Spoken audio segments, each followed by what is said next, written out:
This is Doug Kraus from the Dirty Shoes Band, and I'm here today to tell you a little bit of the backstory of our single, Mr. Sims, which we just released recently. If you've seen any promo from it, you know it's based on a true New Orleans ghost story. And today I want to tell you that story and tell you how I heard about it. We were down in New Orleans a while back and decided we'd do a cemetery tour. We met the guide of the tour, a middle-aged woman who I will call Dee, on the cable car and rode down to this place where there was a cemetery on either side of the road. On the way down, she told us quite a bit about her family. They had been there for generations. Some of her family had been there since practically the founding of New Orleans. She mentioned that her family was buried in one of those cemeteries on one side of the road. And she told us some ghost stories and some stories about burial practices and so forth. Then as the tour was wrapping up, she took us next door to a park where there was a memorial to the victims of Katrina. She said previously that had been a potter's field where unnamed or unclaimed bodies had been buried, but it had now been turned into a memorial to the unnamed victims of Katrina, of which there were some 1,100 or more. And then she began to tell us a personal ghost story of her own. When Katrina was approaching the city, they decided they needed to evacuate. So they began to mobilize their extended family to retreat into a safer part of the state where they had other family and collect and ride out the storm in safety. She called her grandma and said, "I'll be coming to pick you up because we're going to get out of the city." And her grandma told her, "Don't worry about it. Your cousin is coming to get me."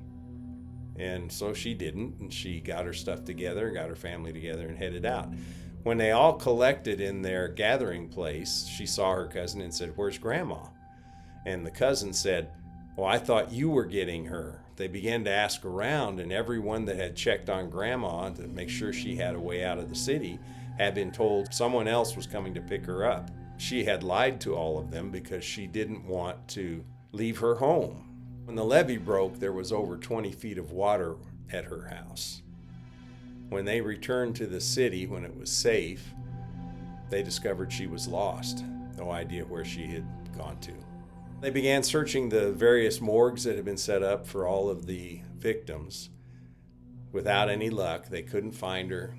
And the authorities began to say if they didn't identify victims very soon, they were never going to be able to do it because even dental records wouldn't be of any value. So after several weeks, they pretty much gave up hope and expected they'd never know what happened to her.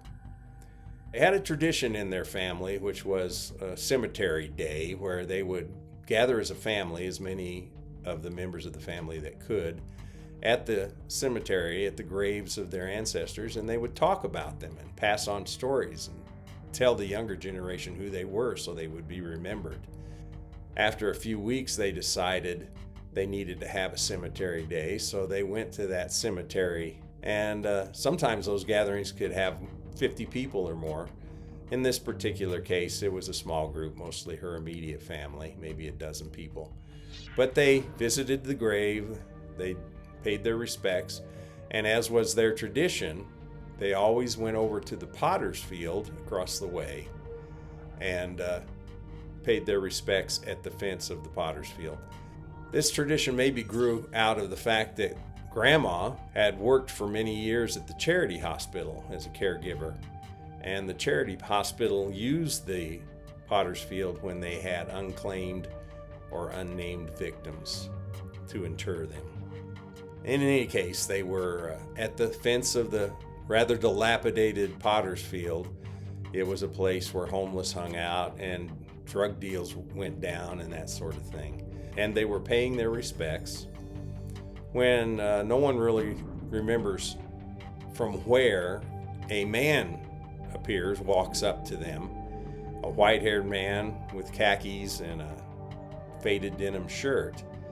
And he walks right into the midst of them and right up to Dee and gets in her face and says, "I know where your grandma is." Well, of course, she was taken aback. And he says, "Write this address down." Well, She didn't know what to make of him, but she thought, I'll just do what he says because he's so insistent, and just get rid of him. So she got in her purse and got a pen and paper out. He gave her an address. She wrote it down, and when she looked up again, he was gone. She looked around at her family members standing there, and they were wide-eyed and mouths agape. And several of them said he just disappeared right in front of them. In fact, later on, her daughter described his disappearance like a piece of paper being lit on fire and just burning up into nothing. In any case, she's very intrigued right now, and she has to see this through. So she tells her husband, we've got to go to this address right now. Well, the address was not in the best part of town. It was kind of a warehouse district. He was trying to tell her that this could be a scam, or his pragmatic mind was still not registering that this guy had just disappeared right in front of everybody. And she said, if you don't take me, I'll go myself. So he acquiesced, and they drove down there. When they got to the address, it was a warehouse. It was a locked warehouse. They couldn't get in. So they did a little bit of research and found out who owned the place.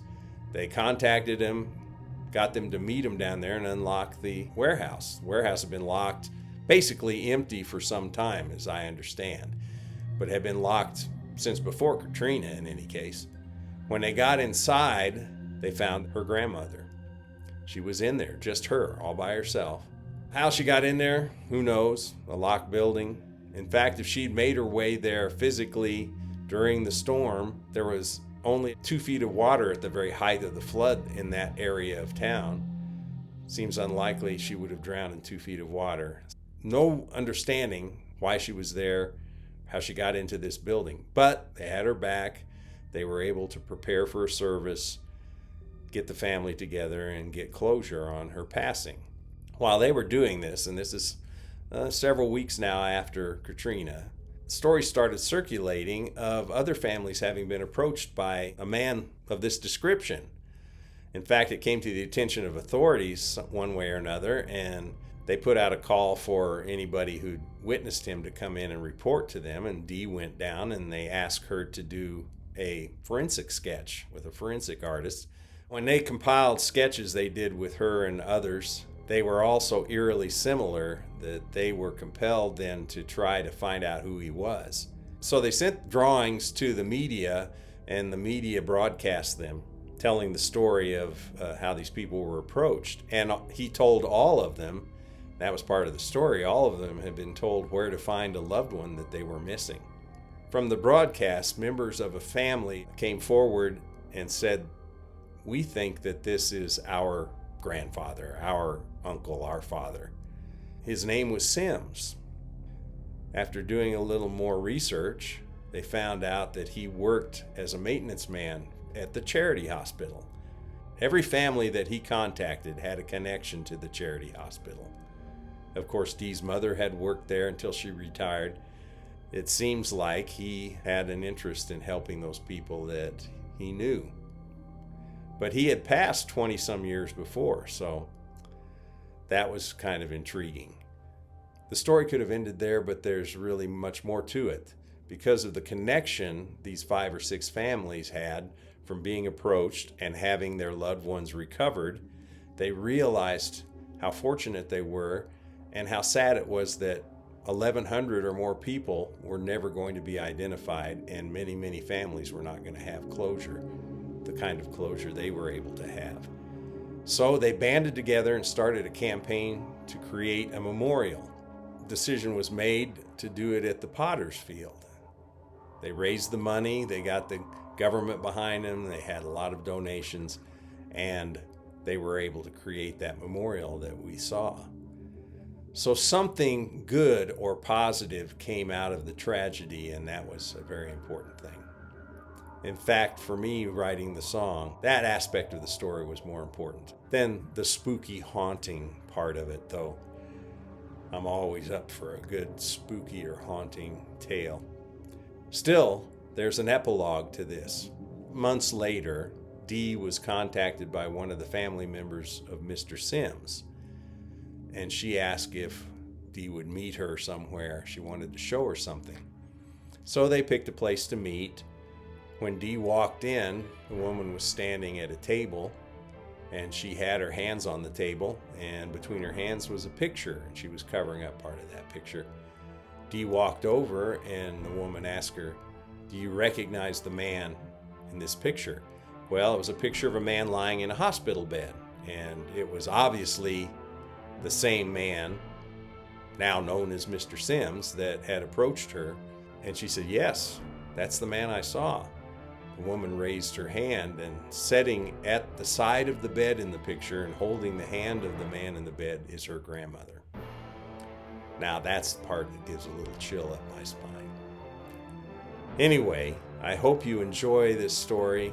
I hope you check out Mr. Sims wherever you get your music. But most importantly, though this is a fun, sort of scary story, this was quite a tragedy, and I hope all of you say a little prayer in remembrance of those victims that never were named and those families that never found their loved ones. Thanks very much. See you next time. Mr. Sims has got a message here for you.